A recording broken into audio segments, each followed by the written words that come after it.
ஒவ்வொரு மனிதனுக்கும் சுயமரியாதை அப்படிங்கிறது ரொம்பவே முக்கியமான ஒரு விஷயம். அதுலேயும் குறிப்பாக பெண்களுக்கு கண்டிப்பாக முக்கியமான ஒரு விஷயம் அப்படின்னுட்டுனா இந்த சுயமரியாதை தாங்க. எல்லாருமே நினச்சிக்கிட்டு இருக்காங்க பெண்களுடைய வெளிப்புற தோற்றம் தான் அழகு அப்படின்னுட்டுனா அது கிடையாது. ஒவ்வொரு பெண்ணுக்குமே உண்மையான அழகு அப்படிங்கிறது சுயமரியாதை தான். Friends, welcome to Chris 2021 live to the வே.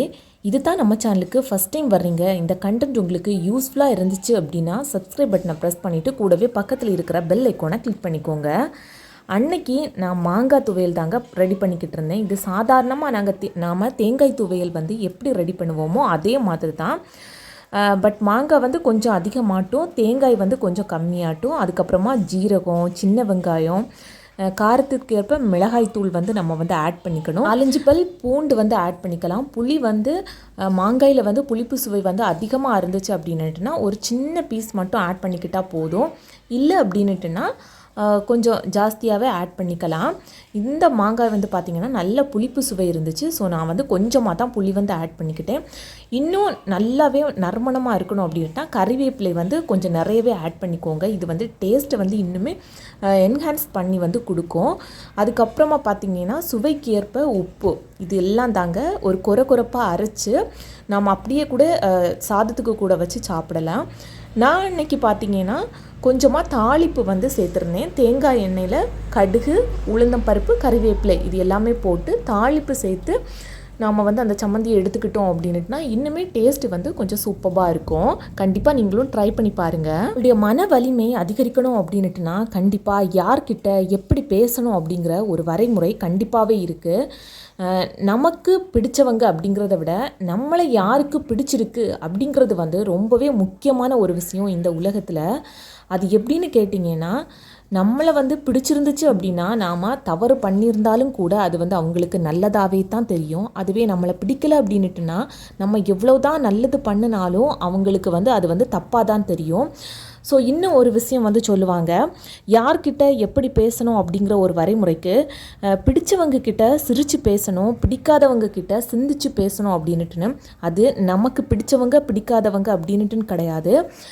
நம்ம யார்கிட்ட பேச போகிறோமோ அவங்க நம்மளை பற்றியான ஒரு மன ஓட்டத்தில் இருக்காங்க அப்படிங்கிறது தாங்க அதோட ஒரு முக்கியமான ஒரு விஷயம். நமக்கு உரிமையான ஒரு உறவாக இருந்தாலும் நாம் சொல்கிறத ஏற்றுக்கிற மனப்பக்குவமோ இல்லை நம்ம பண்ணக்கூடிய ஒரு நல்ல விஷயத்துக்கு ஒரு மதிப்பு கிடைக்கல அப்படின்னுட்டுனா தயவு செய்து அந்த இடத்துல அமைதியாக இருக்கிறதோ இல்லது அந்த இடத்துல விலகி இருக்கிறதோ அப்படிங்கிறது தாங்க ரொம்பவே சேஃப்டி. அது தான் நம்மளுடைய செல்ஃப் ரெஸ்பெக்டை காப்பாற்றக்கூடிய ஒரு விஷயமா இருக்கும்.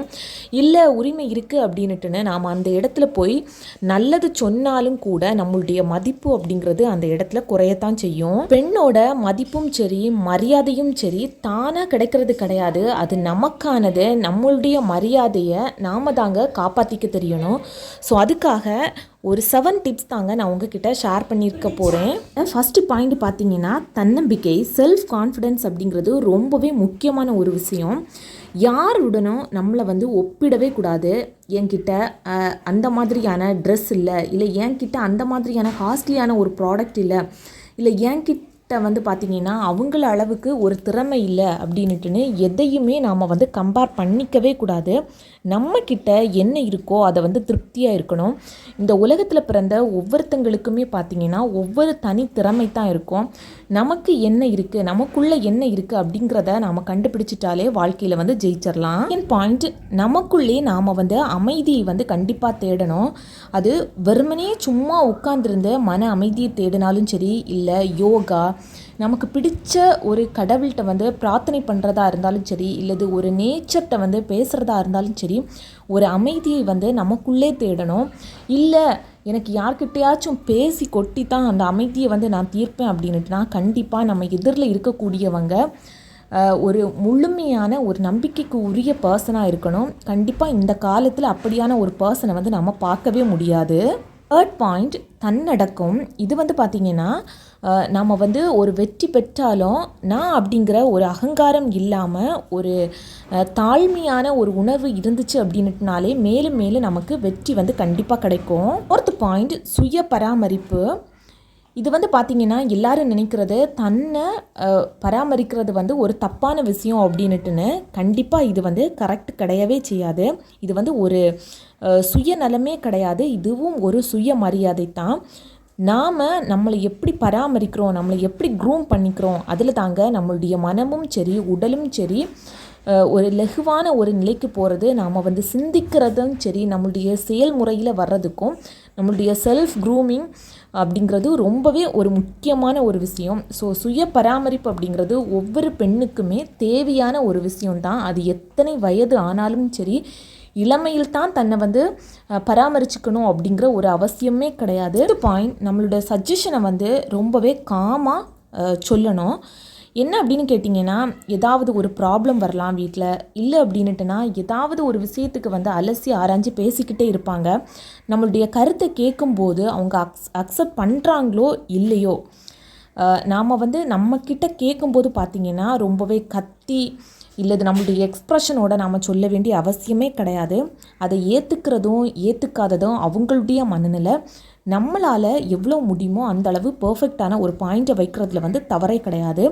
அதுலேயும் எந்த ஒரு பாயிண்ட்டையும் வலியை போய் சொல்லணும் அப்படிங்கிற அவசியமும் கிடையாது. உங்ககிட்ட கேட்டால் மட்டும் அமைதியாக பேசினா போதும்.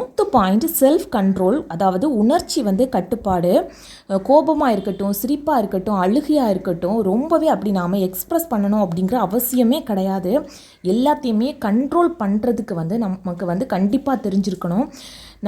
நம்மளுடைய இந்த உணர்ச்சிகளை வந்து எந்த அளவுக்கு நாம் கையாளுறோமோ அந்த அளவுக்கு நம்மளுடைய மன வலிமை வந்து கண்டிப்பாக அதிகரிக்கும். லாஸ்ட் 7th பாயிண்ட் ரொம்பவே முக்கியமான ஒரு விஷயம். நம்மளுடைய நடத்தை அப்படிங்கிறது ரொம்பவே முக்கியம். இதில் 3 ஸ்டெப் வந்து வருது. நம்மளுடைய பேச்சு, நம்மளுடைய நடை, நம்மளுடைய மரியாதை. பேச்சு அப்படிங்கிறது எங்கே, யாருக்கு, எப்போ, இது அவசியம் இல்லையா அப்படிங்கிறத வந்து அறிஞ்சு நாம் பேசுகிறது வந்து ரொம்பவே முக்கியம். மரியாதை அப்படிங்கிறது நம்மளுடைய செல்ஃப் ரெஸ்பெக்ட். நம்மளுடைய செல்ஃப் ரெஸ்பெக்ட் அப்படிங்கிறது நம்மளுடைய நடையில் தான் இருக்குது. நாம் எப்படி நம்மளுடைய வாழ்க்கையை கொண்டு போகிறோம், உணர்ச்சிகளை வந்து எப்படி கட்டுப்படுத்துகிறோம், நம்மளுடைய வெற்றி அப்படிங்கிறது எப்படி இருக்குது. பார்த்த 6 பாயிண்டோட கன்க்ளூஷன் தாங்க லாஸ்ட் பாயிண்ட். மன வலிமை அதிகரிக்கணும் அப்படின்னுட்டுனா நம்மளை நாம் மதிக்க தெரிஞ்சாலே போதும். இந்த பதிவு பிடிச்சிருந்துச்சு அப்படின்னா லைக் பண்ண ப்ரெஸ் பண்ணிக்கோங்க. தேங்க்யூ.